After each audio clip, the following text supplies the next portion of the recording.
Chapter 7 The Four Methods of Respiration. In the consideration of the question of respiration, we must begin by considering the mechanical arrangements whereby the respiratory movements are effected. The mechanics of respiration manifest through 1. The elastic movements of the lungs, and 2. The activities of the sides and bottom of the thoracic cavity in which the lungs are contained. The thorax is that portion of the trunk between the neck and the abdomen, the cavity of which, known as the thoracic cavity, is occupied mainly by the lungs and heart. It is bound by the spinal column, the ribs with their cartilages, the breastbone, and below by the diaphragm. It is generally spoken of as, quote, the chest. It has been compared to a completely shut, conical box, the small end of which is turned upward, the back of the box being formed by the spinal column, the front by the breastbone, and the sides by the ribs. The ribs are 24 in number, 12 on each side, and emerge from each side of the spinal column. The upper 7 pair are known as, quote, true ribs, being fastened to the breastbone direct, while the lower 5 pairs are called, quote, false ribs, or, quote, floating ribs, because they are not so fastened, the upper 2 of them being fastened by cartilage to the other ribs, the remainder having no cartilages, their forward ends being free. The ribs are moved in respiration by 2 superficial muscular layers known as the intercostal muscles. The diaphragm, the muscular partition before alluded to, separates the chest box from the abdominal cavity. In the act of inhalation, the muscles expand the lungs so that a vacuum is created and the air rushes in accordance with the well-known law of physics. Everything depends upon the muscles concerned in the process of respiration, which we may, for convenience, term the respiratory muscles. Without the aid of these muscles, the lungs cannot expand, and upon the proper use and control of these muscles, the science of breath largely depends. The proper control of these muscles will result in the ability to attain the maximum degree of lung expansion and the greatest amount of the life-giving properties of the air into the system. The yogis classify respiration into 4 general methods. For example, 1. High breathing, 2. Mid breathing, 3. Low breathing, 4. Yogi complete breathing. We will give a general idea of the first 3 methods and a more extended treatment of the 4th method upon which the yogi science of breath is largely based. 1. High breathing. This form of breathing is known to the Western world as clavicular breathing, or collarbone breathing. One breathing in this way elevates the ribs and raises the collarbone and shoulders, at the same time drawing in the abdomen and pushing its contents up against the diaphragm, which in turn is raised. The upper part of the chest and lungs, which is the smallest, is used, and consequently but a minimum amount of air enters the lungs. In addition to this, the diaphragm being raised, there can be no expansion in that direction. A study of the anatomy of the chest will convince any student that in this way a maximum amount of effort is used to obtain a minimum amount of benefit.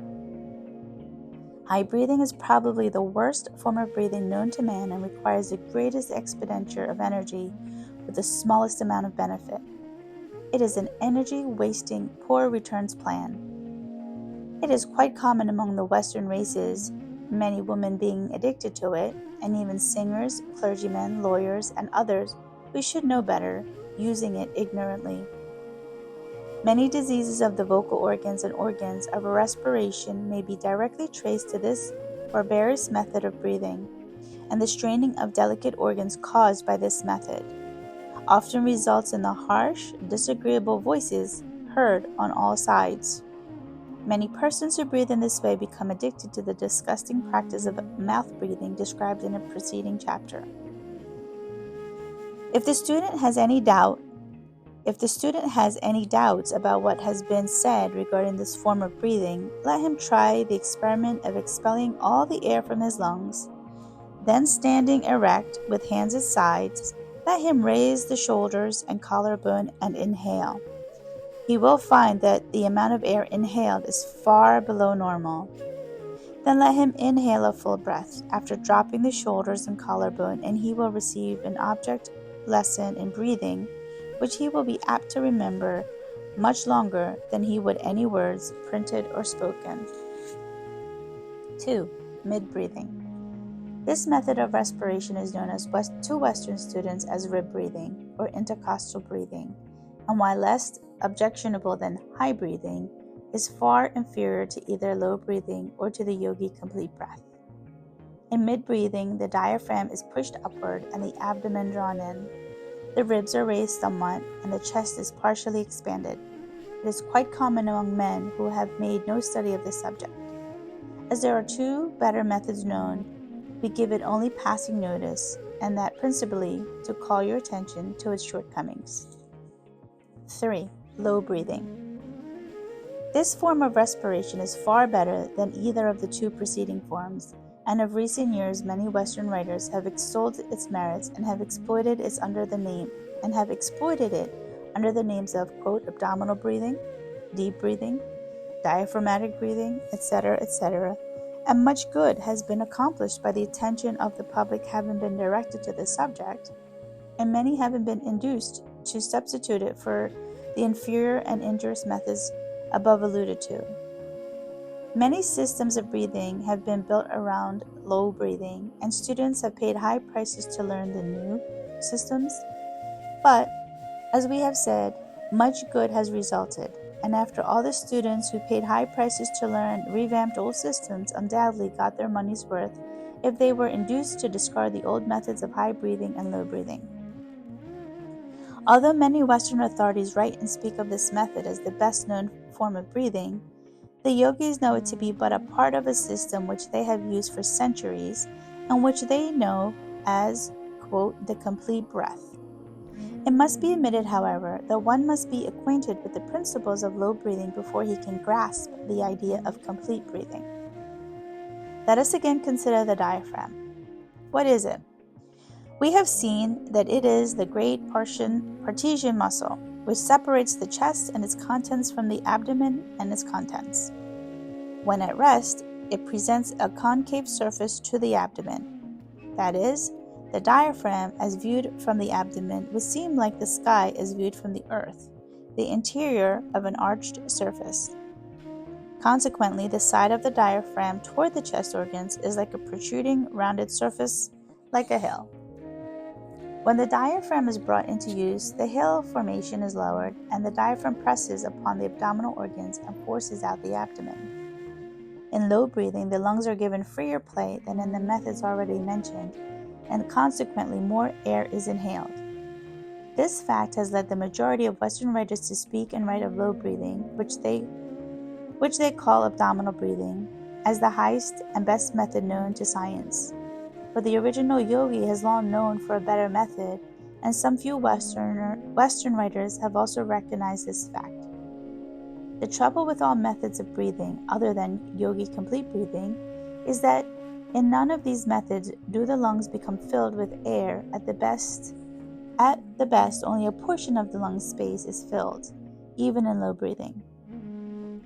High breathing fills only the upper portion of the lungs, mid-breathing fills only the middle and a portion of the upper parts. Low breathing fills only the lower and middle parts. It is evident that any method that fills the entire lung space must be far preferable to those filling only certain parts. Any method which will fill the entire lung space must be of the greatest value to man in the way of allowing him to absorb the greatest quantity of oxygen and to store away the greatest amount of prana.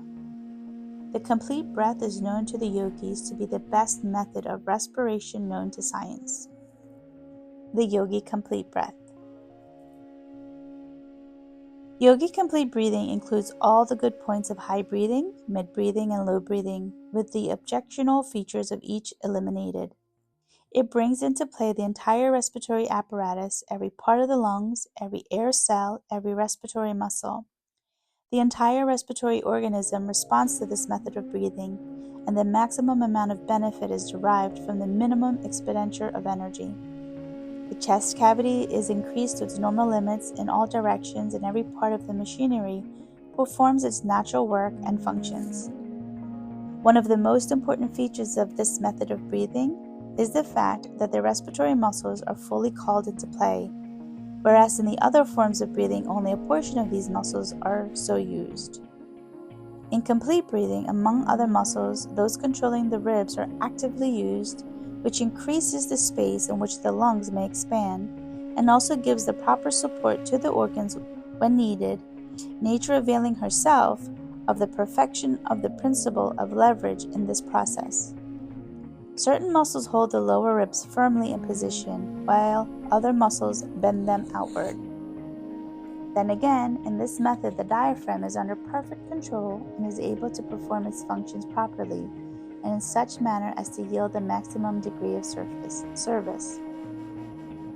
In the rib action above alluded to, the lower ribs are controlled by the diaphragm, which draws them slightly downward, while other muscles hold them in place and the intercostal muscles force them outward, which combined action increases the mid-chest cavity to its maximum. In addition to this muscular action, the upper ribs are also lifted and forced outward by the intercostal muscles, which increases the capacity of the upper chest to its fullest extent. If you have studied the special features of the four given methods of breathing, you will at once see that the complete breath comprises all the advantageous features of the three other methods, plus the reciprocal advantages accruing from the combined action of the high chest, mid-chest, and diaphragmatic regions, and the normal rhythm thus obtained. In our next chapter, we will take up the complete breath in practice and will give full directions for the acquirement of this superior method of breathing, with exercises, etc.